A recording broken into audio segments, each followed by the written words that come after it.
Hi, I'm Dr. Zimmerman. Welcome back to another episode of Soothe Your Soul. Hi, I'm Cassandra. It's good to have you. We are back again, and we're talking about a different topic today.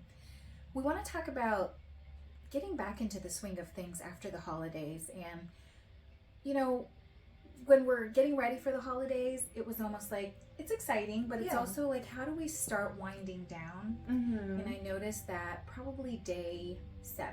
Yes.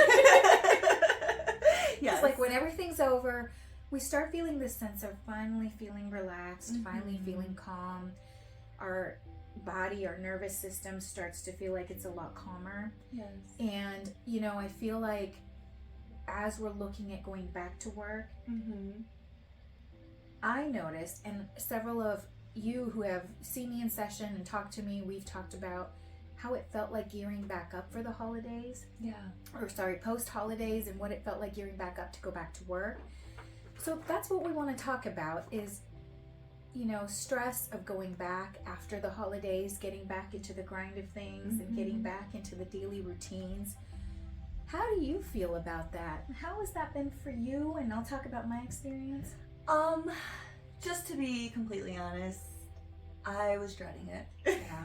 I think getting back into the swing of things, it was kind of like daunting to me because I know that we tend to take on a lot. So it's from going to barely having a lot of stuff to worry about to now being like swamped with so much to do can be a little bit anxiety provoking. But we're treading through it. Yeah. As I was gearing up, to go back to work and, the kids going back to school, one of the things I kept thinking about was, why am I feeling this way? Why am I feeling this sense of like, this dread? Yes. Like my body just did not want to do it. And that's why I want to talk about this, because I feel like so many of us experience something similar to that. Oh, yes. And it's very normal. We all experience it. We experience it. Yeah. We have a whole toolbox too. Right. You would think we know how to use it. Yeah, we do. So we want to kind of bring to awareness that, and when I was thinking about that, why am I feeling this way? One of the things that I came to is that I think we live in burnout before the holidays, like not even before the holidays, but just the lives we live are so busy. Yes. Burnout is happening every day. And I think we might live in burnout, and every day feels like we're just trying to get to the finish line, and not just getting to the finish line, but it's how do I now get up the next day and do it all over again. Right.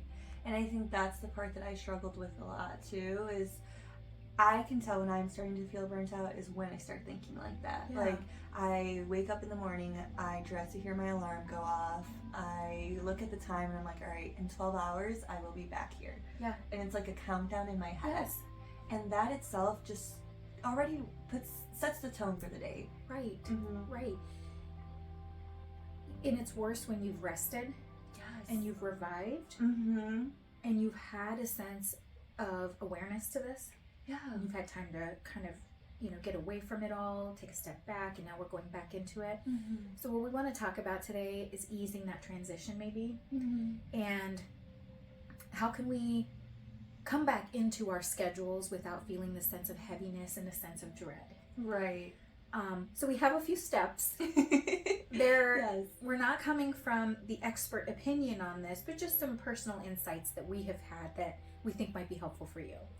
So if you want to talk about the first step, go ahead. Yeah, so the first one would be to just take an overall inventory of like where you are before getting back to work.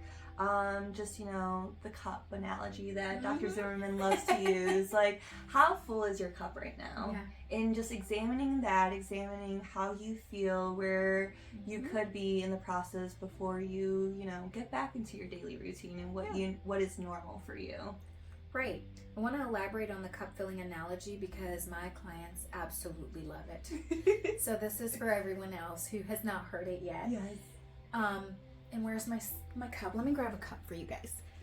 So my cup full analogy, filling up analogy is, you take inventory of all the things that are in your cup. Throughout the week, throughout the day, we might be adding in stress from something we've heard, something that's happened. And sometimes we don't even realize that we're carrying the stress of that event that has happened, that we're carrying that stress with us. Yeah. But visualize the cup and that you're putting everything in it throughout the day. So think about by the end of the day even. Maybe your cup is up to here, but if it's been an extra stressful day, maybe your cup is here. Yeah. And maybe you're finding at the end of the day you only have this much space, or maybe none. And your cup is full, and any little drop that would go in after that, or any other stressor that would come your way, it would overflow. So what are we really doing is we're taking inventory of all the things that we're putting in our cup, and we want to make sure to use our skills and tools, which we're helping you build now, and to use it to help decrease the stress and things we put in our cup, so that we have space, we have a buffer, so that when other things come our way, we're not overflowing and we're not overwhelmed. So we want to make sure we take inventory, and that's our first step. Is also, as we get back to work, we want to take inventory of the things that are filling up our cup, and we want to try to decrease that before we walk around with a completely full cup. Right. And I think a lot of it is just like, why do we feel this way? What are we doing? What can I do differently to help like lessen the stress that I'm feeling throughout my days? Yes, absolutely. The second one we have for you is take inventory of why we feel this way. What are we dreading? Like, let's think about it. What part of our day is feeling more stressful? Is there a certain thing? Is it waking up? Is it driving? Is it getting to work and interacting with certain individuals? Is it what part of your day is feeling a little bit more heavy or that we're dreading? And when you take inventory of that, what would you do differently? Yeah. Would you drive a different way, a different route? If it's the driving, would you take a different way into your office if it's a coworker? Or if it's a work stress, how could we take more breaks in between? So just as examples.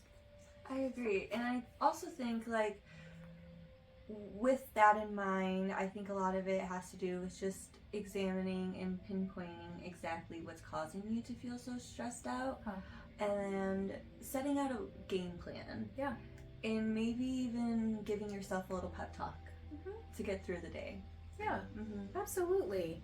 Those are all great coping skills, and we're happy to elaborate more on that.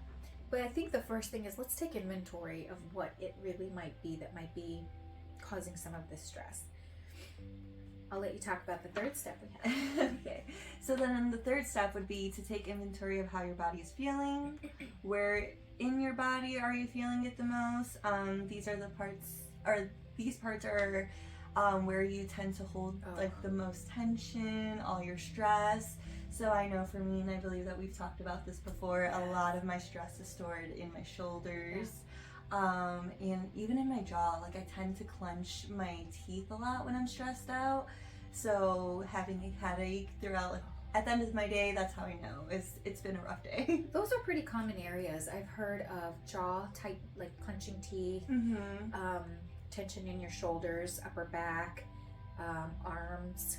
Those are all areas that we carry tension. Our head, lymph nodes might be inflamed. Yeah. So there's a lot of different areas, but you might be walking around not knowing that. So we want you to just take inventory of, are there areas in your body that feel like you're holding maybe a little bit more tension than others? And then there are ways to relieve that tension. There could be exercise or certain muscle massages that you could, seek out and do that, would help with some of that tension. So those are just some of the things that we want you to start tuning into as you transition. And that will help you understand what you could do differently and how you could set yourself up differently. Yes. To walking into this new year, to the old routine, but in a new way. Right, I agree. And I think with that being said, like sometimes having a bad day leads us to believe that the rest of the week is going to follow to be exactly that. And I think it's also important to remember that it was just a bad day, it's not a bad life. Right. And that is something that I like to repeat to myself too, just to kind of like give me some motivation and some hope as the week goes on. I love that. I really do. And that goes right along with our next part of this is let's reframe. Mm-hmm. And you just reframed it for us. So I love the reframe you used, because so often it's we feel like it's done, it's going to be bad, or this is how it's always going to be. Let's reframe that. The burnout. Can we live without burnout? Absolutely. Yeah. Can we have moments of burnout? Yes. But can we live without burnout? Yes. Let's live without burnout. Right. I would love that. Right. Can we live a more balanced and meaningful life without feeling like we're waking up each day just getting to the finish line? Once that day is over, we do it again the next day. Let's reframe that. Mm-hmm. We can just wake up looking forward to something. And that's, how do we do that? How do we do that? How do we reframe something that we're so caught up in, a pattern? Yeah. How do we look at it differently? I think just to pause and take a second to reflect on that, what has worked for me and something that has like helped me see things differently is really taking a look at where I'm at right now. So true. And appreciating where I'm at and acknowledging where I've been before, and seeing the difference in that. And just giving myself grace too. Like, just to be transparent, Tuesdays are my longest days that I have during the week. So in the morning, I do tend to wake up and just be like, oh, okay, it's a really long day. And then when it's raining outside or the weather is not the best, which it is today, it kind of sets the tone. But I caught myself doing that this morning, and I really had to take a second to like reflect on that thought and just, think like, well, wait a second, you worked so hard to get here. Like, let's be thankful that you have these opportunities, and you can live through them and be a service to others. And that's just the way that I reframe my thoughts that have helped me. And another thing too is burnout is bad. Yes, burnout sucks. Yeah. But at the same time, how great is it that you feel burnt out, that you work so hard to get here? That's true. Like, and that's another way to reframe it. And the way that I use it is, you've been working so hard. Give yourself some praise for that. I love that. That's a great example of two things: the reframe and balance. Yeah. So the balance that you're talking about is, can you take a step back and really take inventory of everything that's going on? And the one thing I will add to that is, let's take inventory of how we're spending our time. So if you're burnt out and you're feeling like, there's no time for yourself in the day, how can we create that? How can we create time for ourselves? Whether it's, taking 5 minutes off of something we're doing that we could easily shave 5 minutes off of. Right. Or add a couple of extra minutes onto, like, hey, I'm going to take 5 minutes from here, but this is more important. We do that with projects. We do that with different things. Right. Could we add self-care into our routine? And what that helps do is prevent burnout, because the whole day then we have something to look forward to. Yes. Even if it's, I'm going to take a break, go get myself an amazing cup of coffee. Yes. Or a great lunch, or something that makes us just, feel good. Yeah, feel loved. Like, I think we do a great job, especially Dr. Zimmerman does a great job at making others feel so loved. So I think in that moment, it's also good to, direct that love to yourself. Yes. Creating joy for ourselves. And the more that I have done this work just from personal experience, I realize that it's not about the kind of work, but just all the people I have seen. We have to create joy for ourselves. Yes. Whether you're, 10 years old or, 95, 100. We have to create joy for ourselves. And if that joy is on your longest day, because it's a long day, you're kind of like, oh my gosh, it's a long day. What are you going to do to create that thing that you're looking forward to? Maybe on your long days, because it's a long day. Or after the long day, you're like, after my long day, I get to go home and do this thing, and I'm going to reward myself. Right, yes. Just a sense of like self-care, but also feels good. Yeah, taking some time for you. Yeah, absolutely. Simplify. Yeah.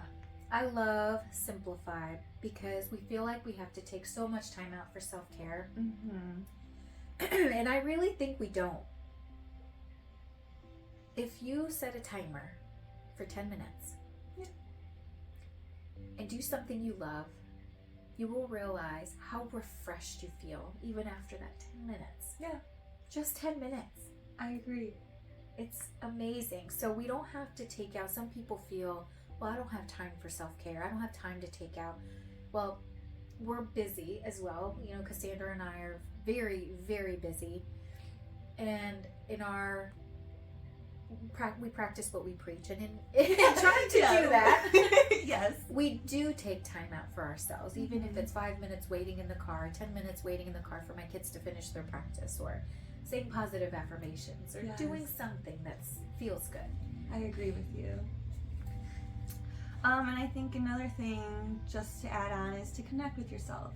So we keep moving so fast daily, and we don't take time to make sense of how we are feeling, what our thoughts are, and connecting with our daily experiences. So like Dr. Zimmerman said, like unplugging for 5 to 10 minutes and just really sitting with your thoughts and how you're feeling today is essential. I think we get so caught up in the mix of everything that we just let things pile up, and then suddenly we don't understand or don't know how exactly to express how we're feeling. And at the end of the day, guess where our cup is? All the way there, overflowing. That's right.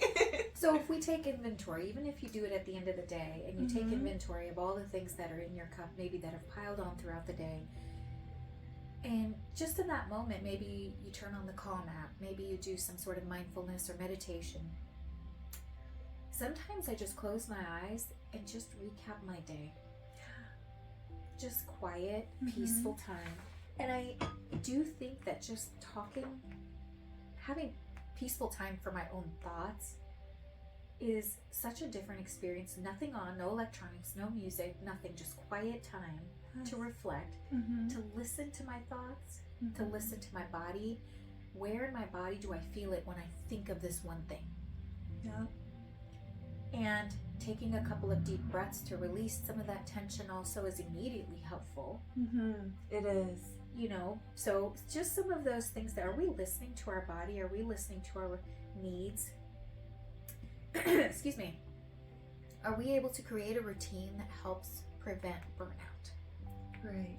And I think once you put in forth the effort to put yourself first, you prevent yourself from burning out at least a lot sooner than what you originally would be. Oh, absolutely.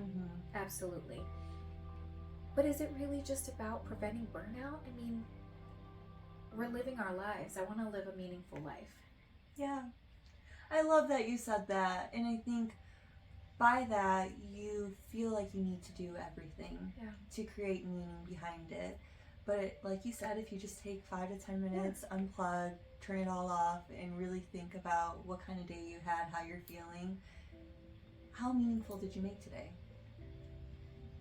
I'm remembering it.